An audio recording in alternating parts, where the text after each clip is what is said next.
हिंगोली आणि यवतमाळ वाशिम लोकसभा मतदारसंघात बंजारा समाजाचा उमेदवार देण्याची मागणी आता पोहरादेवीचे महंत महेंद्र महाराजांनी केली। त्यामुळे यवतमाळ वाशिममधून राष्ट्रवादीचे आमदार इंद्रनील नाईक यांच्या पत्नी मोहिनी नाईक यांना उमेदवारी द्यावी अशी मागणी महंतांनी केली आहे। यवतमाळच्या महिला मेळाव्यात मोहिनीताई नाईक यांनी पंतप्रधान मोदींची भेट घेत त्यांच्याशी गुजरातीतून संवाद साधला होता। गेल्या काही वर्षांपासून त्या मतदारसंघातही बऱ्याच सक्रिय आहेत, त्यामुळे युतीतल्या इच्छुक उमेदवारांच्या यादीत त्यांचंही नाव आहे। युतीने संधी दिली तर आपण ताकदीनिशी लढू अशी प्रतिक्रिया त्यांनी दिली। तर आजपर्यंत कोणत्याही बंजारा समाजातील महिलेला लोकसभेची उमेदवारी मिळाली नाहीये।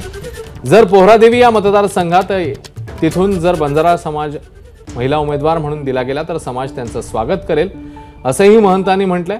मतदारसंघात भावना गवळींबद्दल असलेल्या नाराजीमुळे नवा उमेदवार देण्याच्या चर्चांनी आता जोर धरलाय।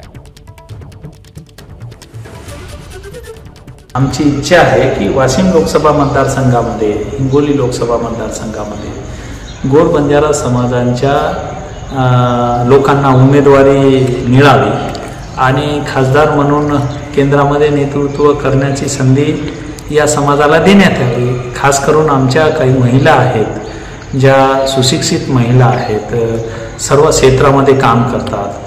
अलंकृत किसनराव राठोड हे गेल्या काही दिवसापासून भारतीय जनता पार्टीमध्ये काम करत आहेत। आमच्या मोहिनी इंद्रनील नाईक हे राष्ट्रवादी अजित पवार यांच्या गटामध्ये काम करत आहेत। काही महिन्यापूर्वी जेव्हा आमदार साहेबांची महायुतीची बैठक होती तेव्हा आमदार साहेबांनी पण हा मुद्दा मांडलेला होता। जसं यवतमाळ वाशिम लोकसभा मतदारसंघ आहे ते बंजारा समाजाची संख्या जास्त आहे।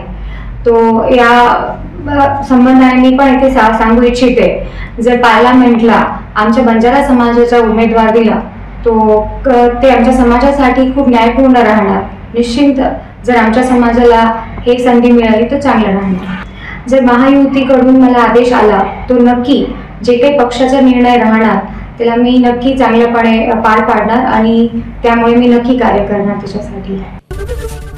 एबीपी माझा, उघडा डोळे बघा नीट।